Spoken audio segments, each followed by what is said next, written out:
620 Live, that we may all speak boldly. We wish you a very Merry Christmas. Behold, I come as a thief. Blessed is he that watcheth, and keepeth his garments, lest he walk naked, and they see his shame. Revelation chapter 16, verse 15.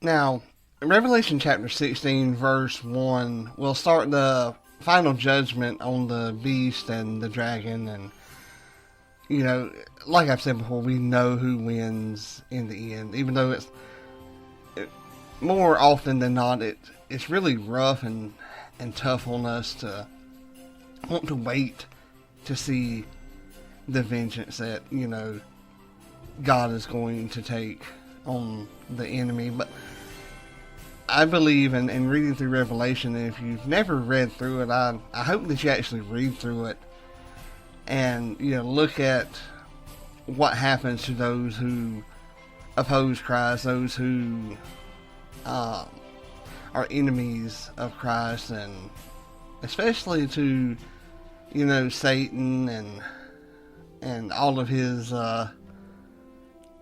cohorts. You know, but Revelation chapter 16, 1, like I said, starts the final judgment on the beast and the dragon, and it's the bowl judgments.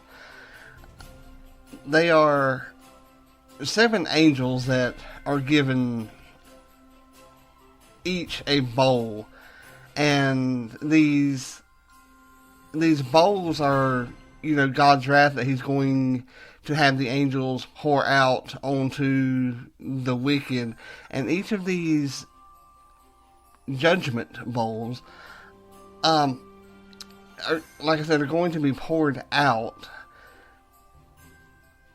And this will all happen after the sounding of the 7th judgment. The trumpet judgment, should I say. And I want to, you know, go over each one of these. Yeah, and number 1 is the fact that those who have received the mark will be afflicted with extremely painful boils. Now, remember that the mark of the beast will either be taken on someone's forehead or on their hand, and they will be marked as followers of Antichrist.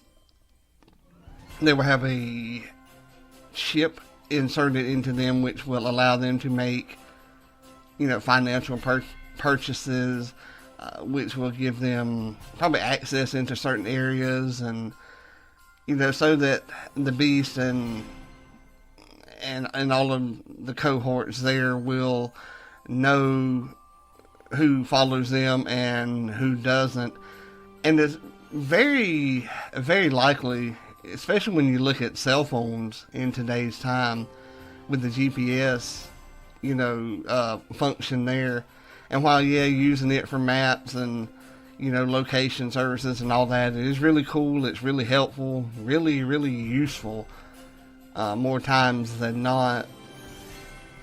When you think about that kind of technology being used today, I believe that the chips that are going to be inserted into those that take the mark of the beast will also give them locations of where any individual who has taken them are at.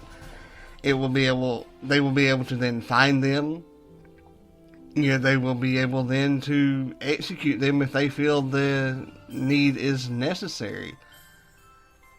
And the reason I say that they can, you know, likely be able to do this is it goes back to the GPS and phones.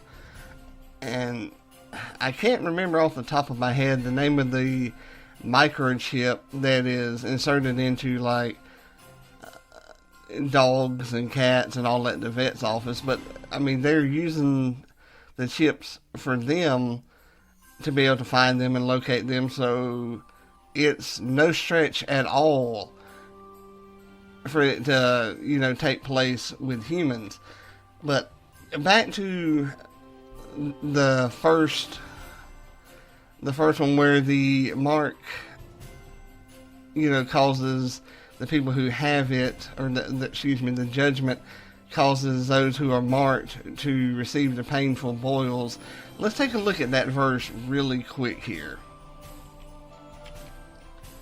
And the first went and poured out his vial upon the earth, and there fell a noisome and grievous sore upon the men which had the mark of the beast, and upon those that worshipped his image.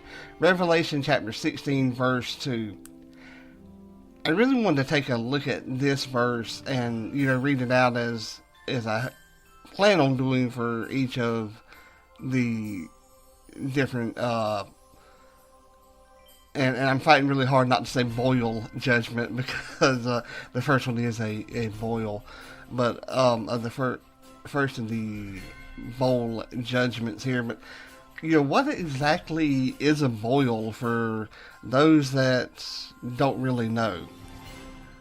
I don't mean, a pot of boiling water, or, like getting mad or anything along those lines. But a boil is a skin condition, also called a carbuncle. I've always called them boils, though. But it is where bacteria, dirt, or something along those lines have gotten into one of your hair follicles and caused it, to begin to get extremely infected and pus filled. Now, one of them, is painful enough, but imagine your entire body covered with, a condition like this, and imagine the pain that someone would be in having to deal with this, because they're still having to walk, they're still having to talk, they're still having to move, they're having to sit. And to get a little bit more into that, it doesn't say that they're going to be in one specific area. They're going to be over the entire body, which means, and honestly, I can picture this, them being on feet, them, being, like, say at the curve of your elbow, where your elbow bends, where your leg bends. Walking is going to be extremely painful. Sitting is going to be extremely painful. And every person who took the mark of the beast in order to be able to buy and sell and to basically live during this time, is going... Oh, let me back up there just for a second. Those that taken it to make it easier for them to live during this time, because they decided not to trust God, in his son Jesus. But the beast is not going to allow them not to continue doing their job, because his time is very short, and is even shorter now as we get into these judgments, these specific judgments here. So he's not going to relax his grip or relax his plan. Instead, I can picture him, or imagine, or visualize, whatever term you want to use there, if nothing else, increasing his ferocity in order to, maximize the time that he has. So these people are not only going to have to continue to work with this condition, but I believe the intensity of what they are expected to do is going to increase, so it's going to make it even more miserable for them. And I'm betting more than a few will wish that they had rejected the mark. And the second angel poured out his vial upon the sea, and it became as the blood of a dead man, and every living soul in the sea died in the sea. Revelation chapter 16, verse 3. And I did mess up on the end of that verse there. It says it became as a dead man, and every living soul died in the sea. My apologies for misspeaking that verse. The second bowl is poured out here, and it's where the sea is turned into blood, and it says that every living creature in the sea, every soul is killed. Every creature in there dies. That, to me, that means the whales, dolphins, porpoises, oysters, shrimp, any kind of fish you can think of. To me, there is, I'm not going to say that really any word is more important than the other, but look at it like this, that the word every is bold, it is all caps, it is underlined, the word there, every, there really stands out. It doesn't mean some, it doesn't mean a few, it doesn't mean a lot. It means every single one of them. There will be nothing left in the sea that is living. Now, this just popped into my head, so I don't have notes taken on it, but I just thought about, what about if there's people in a submarine? Let's say that there is. I believe, let's look at it like this. I believe that the people in the submarine will die as well, because of the fact, one, they are in the sea, granted, but two, I don't believe that the turbines or the engines or whatever it is used to, power a submarine like through the water, I don't believe that it would be powerful enough to travel through blood, because of the old saying, blood is thicker than water, and it most assuredly is. So I believe that the motors would burn up, and it would clog any filters. It would contaminate any way that they would have to get drinking water. I enjoy cruising, as people that know me know. I believe that anybody who's out on a cruise ship would likely eventually die as well, because the cruise ship uses technology to bring water in, to recycle water and turn it back out for both bathroom uses, washing hands, cooking and drinking. I believe once they run out of drinking water, we'll say that they have some in bottles there, in large containers of it. You can't turn, we can't turn blood to water, and vice versa. We can't turn water into blood. But I believe that unless they were like somehow rescued, which would have to be by helicopter, they're going to die as well eventually. And I believe here that the Antichrist is really not going to be that concerned about them, because once people have taken the mark, he has them, and I mean, he cares less about them. And that's what people don't realize, that they think that, oh, well, I'll just take the mark and it'll be easier for me then.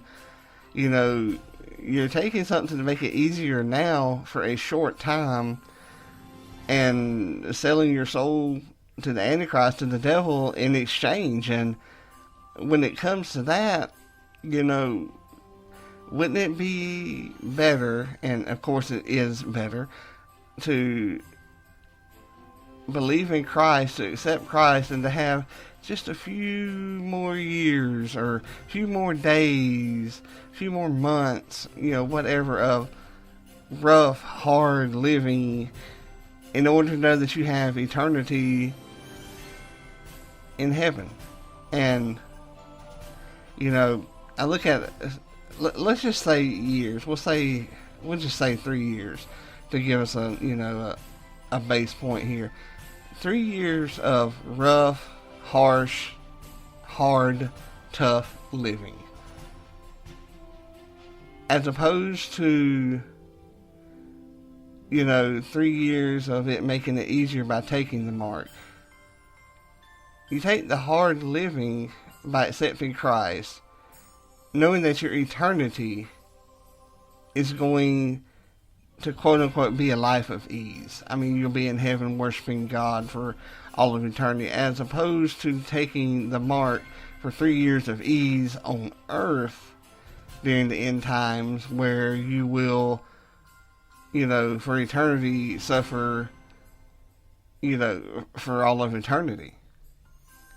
I mean, I am no rocket scientist, I am no theologian, I am no professor, anything along those lines, but to me, that just seems like a no-brainer to me. And the third angel poured out his vial upon the rivers and the fountains of water, and they became blood. Revelation chapter 16, verse 3. We make it to the third bowl or vial judgments. And I say vial here just because, that's what the verse said, poured out his vial. But let's take a look at this. Okay. There's no real time frame that I can tell. It could be a day, it could be an hour, it could be a week. And it's entirely possible that it happens, say, at 9 o'clock in the morning, bowl judgment number 1. Then at 9:02, there comes number 2. 9:03 comes number 3. I'm not sure of the time frame. Somebody smarter than me, I'm sure, could find it and understand it. But anyway, here, those who had, fresh water, rivers and lakes and streams, brooks, all the different ways of getting fresh water here, they thought it was okay, because, they still had water. So it was all cool, no worries there, no panic, no rush. But as we come to this third one, the rivers, the lakes, streams, I'm also thinking like glaciers, because, they're frozen water, springs of water, all that is turned into blood as well. And the angel here is angel of the waters, as it's, in quotation marks, makes a speech praising God, and it's echoed at the altar by an unnamed voice at the altar here. The the total lack of water on the earth now is, while not detrimental and, immediate, the actual turning of it into blood is immediate. That's not what I'm saying here, but the effects of it happening physically would not be an immediate cause for concern. But knowing that, you could get no fresh water from anywhere, I believe would cause a sense of a panic, of chaos, of mass hysteria at this point in human history, because your body needs water to survive. Without water, without fluids, you'll dehydrate, you'll get sick, and then you're good for nothing. Anybody who's ever been dehydrated or been super thirsty and not being able to drink, is rather miserable. Having grown up, working in tobacco, raking, hay and doing, typical activities like that. Whenever you get thirsty, that's really all that you can think about, is getting something to drink. And that first drink, or that first sip, is the best thing you've ever had. And anybody who has ever been denied something, like, say that you can't have sweet tea, you're denied it, denied it over and over and over. Well, when you finally get it, it's the best sweet tea ever. And that goes with anything, food, drink, any kind of substance or item that you're used to receiving. Cutting it off, and then it makes it miserable. But that's what's going to happen here. Like I said, the lakes, the rivers, all sources of water are going to be turned into blood. Now, if you're thinking that, they have, bottles of water, I'm sure they have some stored up, that the Antichrist knows that this is going to happen, so he's going to be prepared. He's not going to need food or drink, so I don't think he's really going to think about it or care, as a matter of fact, because, he doesn't need it, and he believes himself above everybody else. So I believe he's going to go with, the feeling that, well, if I don't need it, they don't need it either. If they die, I'll just get somebody else. But I want you to look and think about this, that all of the bottled water, all of the water that is in tanks saved, that's, saved to water crops and everything like that, underground rivers, every drop of water is going to be turned into blood. Now, while we do need blood to survive as well, because if we're drained, then, we no longer live, it's not something that you really want to drink.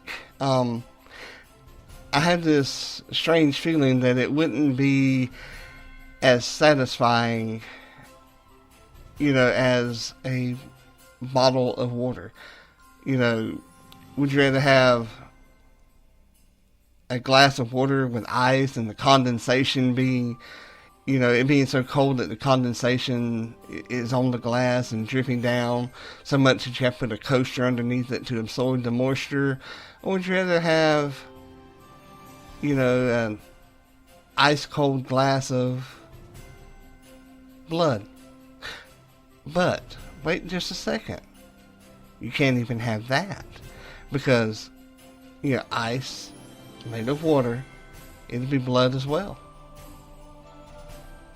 Doesn't bode well for those who are unbelievers or those who have taken the mark. And we're only through bowl judgment number 3 here. There's still 4 more of these to go.